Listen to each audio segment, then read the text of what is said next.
Welcome to my YouTube channel. आज हम पढ़ेंगे नेक्रोसिस। नेक्रोसिस क्या होता है and what are the types of necrosis and what are the characteristics of necrosis. तो let's start our topic necrosis. What is necrosis? Necrosis is a localized area of death of tissue followed by degradation of tissue by hydrolytic enzymes liberated from dead cells. Necrosis always occur where there is irreversible cell injury, right? Localized area, जहाँ एक local area है, for example, if you can cut my finger and get rid of some cells, is it a necrotic finger then? No. You should cut my finger, it is dead, but it is not necrotic. For a part to be necrotic, it should remain the part of the living organism. अगर आप मेरा finger cut करोगे तो क्या ये necrotic finger होगा? नहीं, ये फिंगर डेड होगा। बट नेक्रोटिक रहने के लिए आप मेरे फिंगर को लिविंग किसी भी ऑर्गन को, किसी भी पार्ट को अगर नेक्रोटिक अगर हम कहते हैं तो उसको लिविंग ऑर्गेनिज्म का पार्ट रहना ही होगा। तो चलिए, और नेक्रोसिस तभी होता है जब वहाँ पे इर्रिवर्सिबल सेल इंजरी हुआ। नेक्रोसिस तभी हम बोल सकते हैं जब वहाँ पे इर्रिवर्सिबल सेल इंजरी होगा। Then let's talk about what is the definition, because जो BDS लेवल के स्टूडेंट हैं उन्हें वो अपने यूनिवर्सिटी एग्ज़ाम में थ्योरी में लिखना होगा कि व्हाट इज़ नेक्रोसिस, उसे डिफाइन करना होगा। तो और MDS वालों के लिए सिंपल यही याद रखना होगा कि death of tissue followed bye hydrolytic enzymes and these enzymes are liberated from dead cells and always occur when there is irreversible cell injury, right? Then let's write definition. A localized area of death of tissue followed by degradation of tissue by hydrolytic enzymes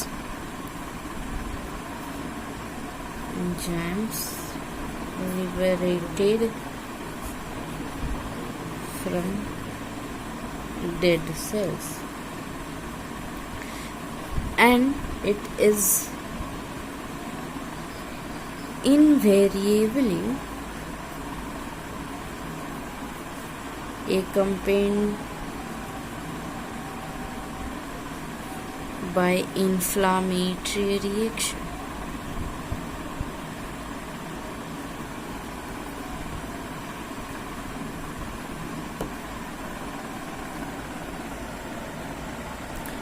A localized area of death of tissue followed by degradation of tissue by hydrolytic enzymes liberated from dead cells. It is invariably accompanied by inflammatory reactions.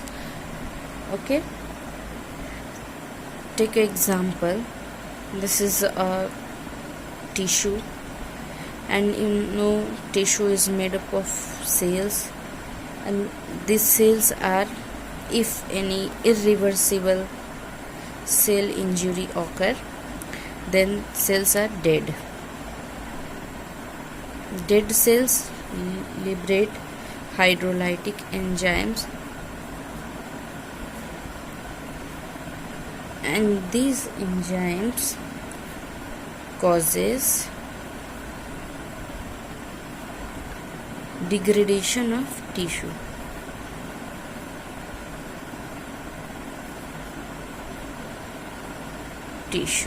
These are the dead tissue. Okay. Now let's talk about why these changes occur after lethal injury. Why these changes occur? What type of changes? For example, if there is a normal cell, and these are smiling faces, these are normal cells. After some injury, it will passes through certain changes, and those changes will eventually lead to death of cells. Example, let's talk about changes after some time. Dead normal cells, after some injury, it passes through certain changes, and these changes will eventually lead to death of cells. And why these changes occur? Then when cell is lethally injured, when cell is lethally injured, it cannot run its metabolic pathways. Let's talk about something in metabolic pathway. Then why these changes occur? Why? When cell is lethally injured,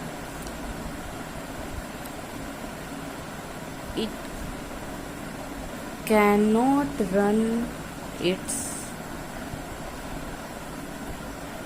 metabolic pathway.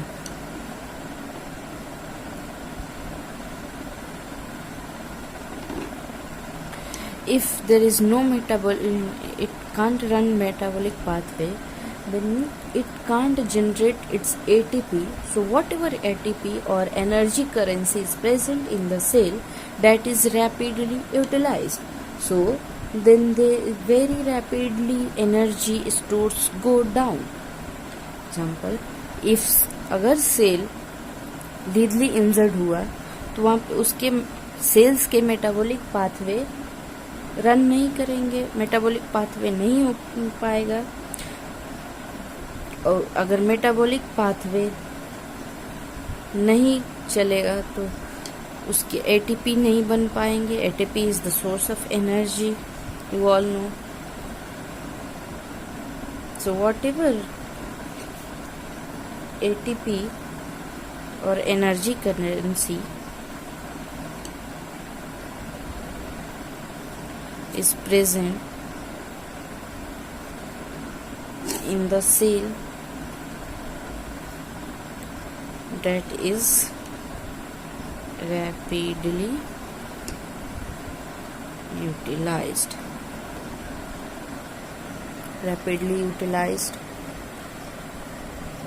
So then very rapidly energy stores go down. So the very rapidly energy stores go down.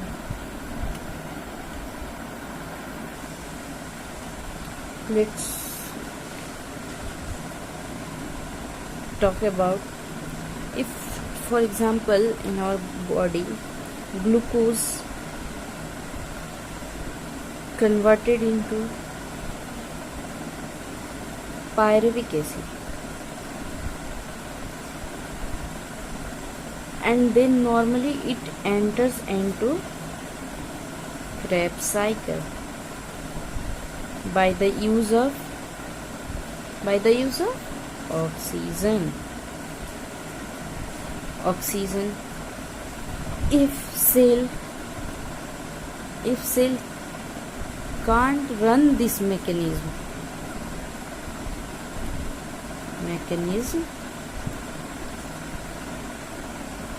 pyruvic acid, then pyruvic acid will convert into lactic acid, and this lactic acid, talk in short, lactic acid accumulate into intracellular environment, into cell. It will make intracellular environment very acidic, and there will be more biochemical changes as well. Not only this, okay, if we see that glucose convert होता है, normal metabolism क्या होता है हमारे body में, glucose जो लेते हैं, जो सोर्स है एनर्जी का, वो कन्वर्ट होता है पायरुविक एसिड में, और पायरुविक एसिड फिर क्रेब्स साइकिल में एंटर करता है ऑक्सीजन को यूज करते हुए। अगर ये मैकेनिज्म नहीं हुआ, अगर सीवियरली इंजरी हो गई, सीवियरली इंजर्ड सेल्स हो गया, तो वहाँ पे मैकेनिज्म नहीं चलेगा, तो पायरुविक एसिड फिर कन्वर्ट हो जाएगा लैक्टिक एसिड में, और फिर लैक्टिक एसिड जो है वो एक्यूमुलेट हो जाएगा सेल में, और उस सेल के इंट्रासेलुलर एनवायरनमेंट को बहुत ज़्यादा एसिडिक कर देगा। अब वहाँ पे केवल वही एक बायोकेमिकल चेंजेस नहीं होता है, और भी बहुत सारे बायोकेमिकल चेंजेस होते हैं। ये सारे बायोकेमिकल चेंजेस जब सीवियरली इंजर्ड सेल्स में होते हैं, तो ये सेल्स में जो प्रोटीन प्रेजेंट होते हैं उनका डीनेचुरेशन कर देता है। Denaturation of protein occur, this biochemical changes causes denaturation of protein, and that will lead to certain changes into the cell structure and function. See, there are two types of protein in the cells, structural protein and functional protein. जब biochemical changes होते हैं तो वो protein का denaturation कर देता है और डिस्ट्रक्शन कर देता है एंजाइम्स का। प्रोटीन का डीनेचुरेशन होगा तो दो तरीके के प्रोटीन होते हैं, स्ट्रक्चरल और फंक्शनल, तो दोनों डिस्टर्ब हो जाएंगे। तो चेंजेस जो हमारे बॉडी में होने लगेगा वो फंक्शनल और स्ट्रक्चरल दोनों होगा। Okay, right? So it will make intracellular environment very acidic. Now, all these biochemical changes,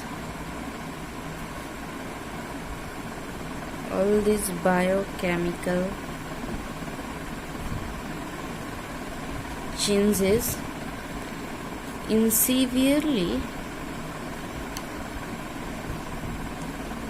injured cell, denaturation of protein occur, and that will lead to certain changes into cell structure and function. Okay, now what are the agents that causes necrosis? Agents that causes necrosis.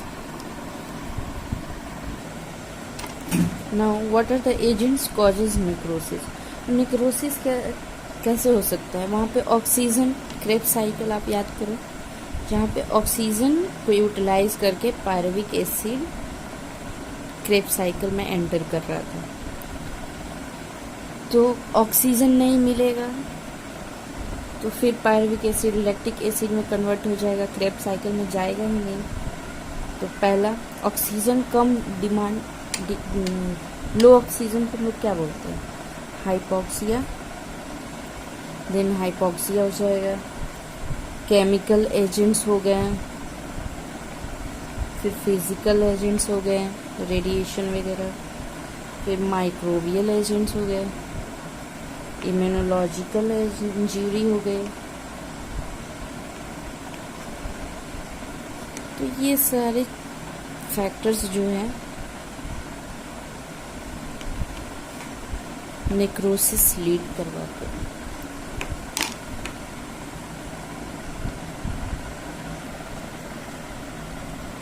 Now, two essential changes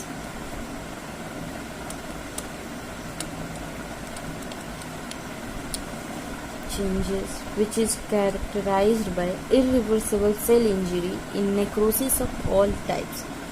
सारे type के necrosis में irreversible cell injury होता है, तो दो essential changes होंगे। क्या दो एसेंशियल चेंजेज होंगे? First, cell digestion by lytic enzymes, and second, denaturation of proteins. Okay, denaturation of proteins. Now, cell digestion of lytic enzymes. Cell का डाइजेशन हो गया, जो भी लाइटिक एंजाइम्स कहाँ से लिबरेट हो रहा था? हमने सबसे पहले ही देखा था कि डेड सेल जो थे वही lytic enzymes, hydrolytic enzymes liberate कर रहे थे, और वही कर रहा था हमारा डिग्रेडेशन ऑफ टिश्यू। यहाँ पे सेल का डाइजेशन हुआ। मॉर्फोलॉजिकली सीन एज, मॉर्फोलॉजिकली हम कैसा सीन होगा जो सेल डाइजेस्ट हो गया है? तो होमोजीनस एंड इंटेंशनली इयोसिनोफिलिक साइटोप्लाज्म, जो साइटोप्लाज्म होगा मॉर्फोलॉजिकली कैसे दिखेगा? साइटोप्लाज्म जो होगा वो होमोजीनस होगा, एक जैसा दिखेगा, और यूसिनोफिलिक।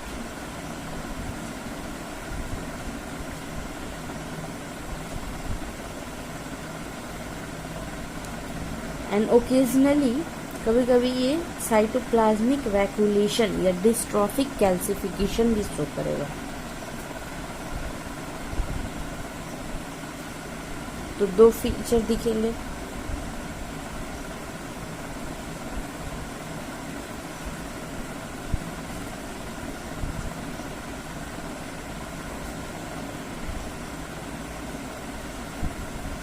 Okay, and second, denaturation of protein. Denaturation of protein के बारे में हमने पहले ही डिस्कस कर लिया है। न्यूक्लियर चेंजेस क्या क्या होंगे नेक्रोटिक सेल्स में?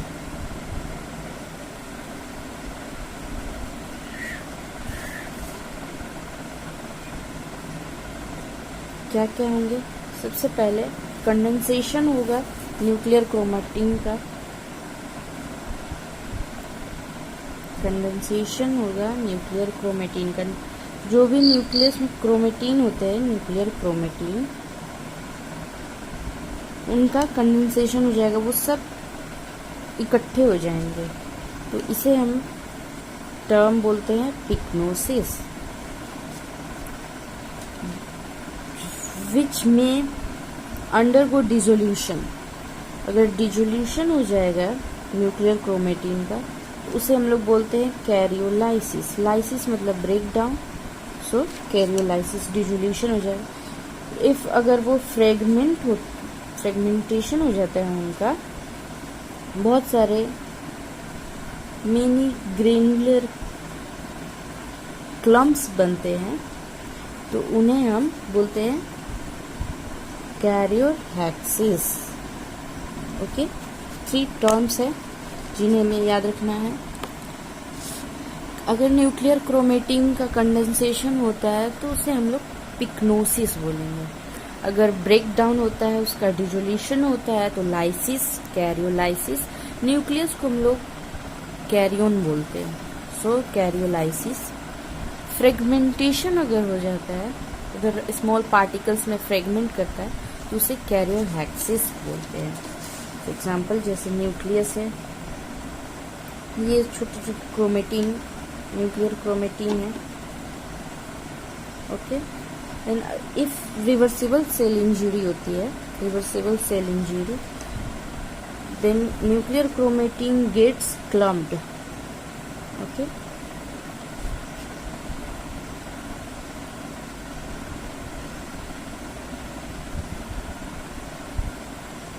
एंड इफ अगर इरिवर्सिबल सेल इंजरी होती है, irreversible cell injury, then here pycnosis will occur. This is pycnosis,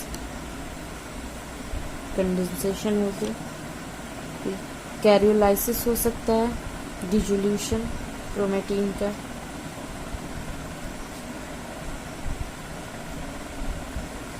and karyorrhexis, small small fragment में ब्रेक हो जाएगा क्रोमेटिन, ये कैरियोलैक्सिस। ओके, तो अभी तक हम लोगों ने क्या क्या पढ़ा? नेक्रोसिस क्या होता है? नेक्रोसिस के बारे में हमने पढ़ा कि नेक्रोसिस का डेफिनेशन कि localised area of death of tissue followed by degradation of tissue by hydrolytic enzymes liberated from dead cells. It is invariably accompanied by inflammatory reaction. तो हम इसको याद कैसे रखेंगे? तो सिंपली नेक्रोसिस के बारे में हम यही बोलेंगे, याद इसको ऐसे ही रखेंगे कि यहाँ पे एक लोकलाइज्ड एरिया में डेथ होता है टिश्यू का। उसके अलावा जो डेड सेल्स होते हैं, डेड सेल्स वो क्या करते हैं? जो डेड सेल्स होते हैं लिबरेट करते हैं हाइड्रोलाइटिक एंजाइम्स, और हाइड्रोलाइटिक एंजाइम से डिग्रेड करता है टिश्यू को। फिर हमने एक एग्जाम्पल दिया और ये भी देखा कि हमेशा ऑलवेज कब होता है नेक्रोसिस? जब वहाँ पे इरिवर्सिबल सेल इंजरी होगी, राइट। देन हम लोगों ने पढ़ा कैसे ये चेंजेस होते हैं इसमें। फिर हम लोगों ने एजेंट्स के बारे में पढ़ा।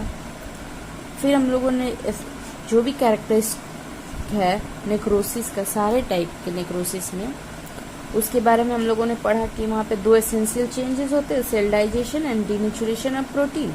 दैट्स ऑल, इतना हम लोगों ने पढ़ा। अब इसके आगे हम पढ़ेंगे what are the types of necrosis.